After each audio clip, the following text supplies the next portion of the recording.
Hi there. We're continuing our journey through the Proverbs, the Mishlei Shlomo, the life sayings of Solomon, and we're concluding chapter 14 with verses 34 and 35.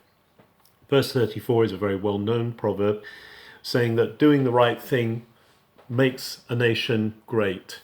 It exalts a nation. It says it lifts a nation up. But sin, doing wrong, making the wrong choices, is a reproach to the people. And both these verses actually are really about a national level.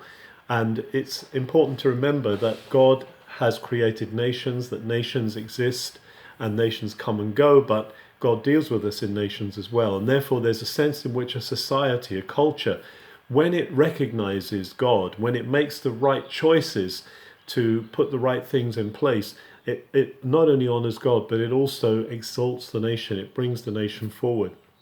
But when nations make the wrong choices and when they pursue evil, the only thing that can happen is a downward trend and disaster. We've seen that throughout history so many times. We see when nations choose evil, disaster ensues. We need to be choosing God's ways. We need to be going His ways, not just as individuals, not just as churches, but as whole peoples, because that's what God calls us to.